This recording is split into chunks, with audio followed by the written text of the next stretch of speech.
Ladies and gentlemen, boys and girls, this the NewzBeat presented to you by Ladies Like. Follow the beat from the studio to the street. Info with the flow keeps you sharp and in the know. Sit back, relax, enjoy the news. Follow.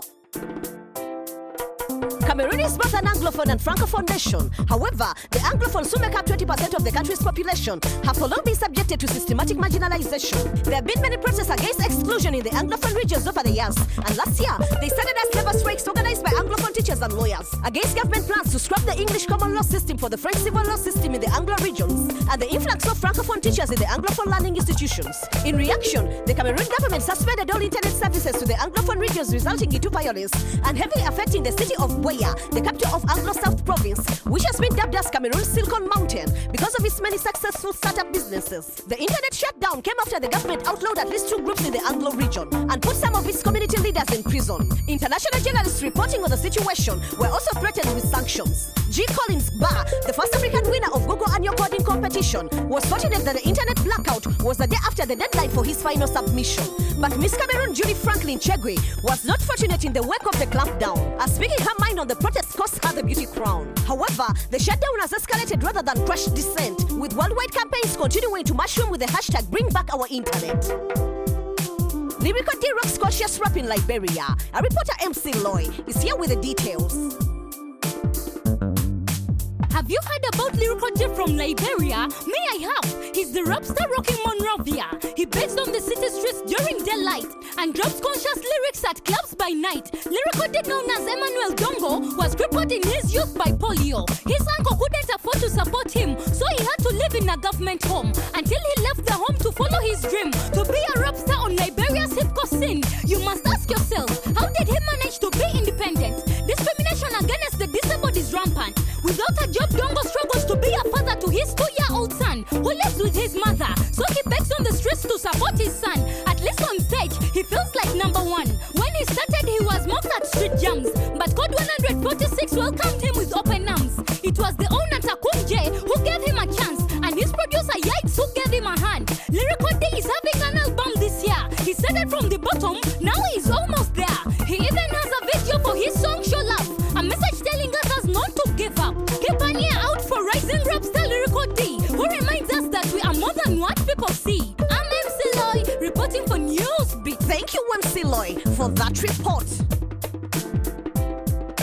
Uganda struggles to ban circuit alcohol. Our reporter Russ Judd is here with the details.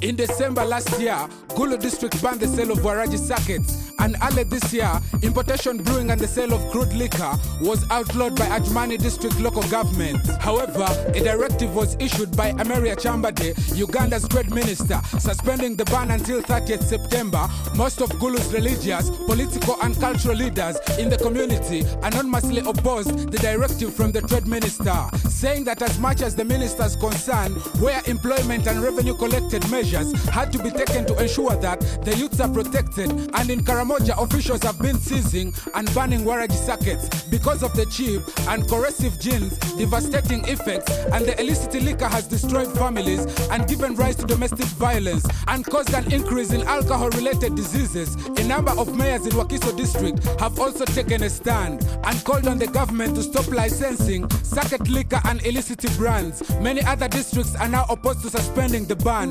following the resolute position of Gulu and Adjuman. I'm Russ Judd, reporting for NewzBeat. Thank you, Russ Judd, for that report. Around the world, there's a talk about banning the burqa, the Muslim full-bodied veil worn by conservative Muslim women. In Europe, the burqa has been outlawed by some countries. Now the question has been posed on the Moroccan government authorities. Vendors have already been told to remove the religious item. They removed it within a 48-hour deadline. Morocco is a majority Muslim country, but with French influence, it has always embraced modernity.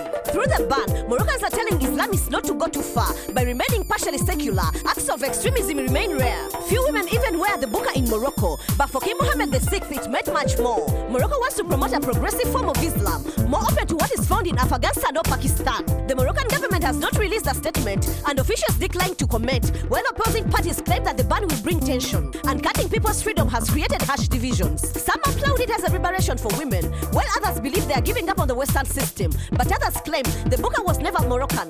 It it was imported by the Gulf states and imposed on women. That was the news on the beat. Next week will be another hit. Still ladies like reporting live and direct with love and respect. Follow the beat, follow the beat, follow the beat, follow the beat. Follow the beat. Follow the beat, follow the beat, follow the beat, follow the beat.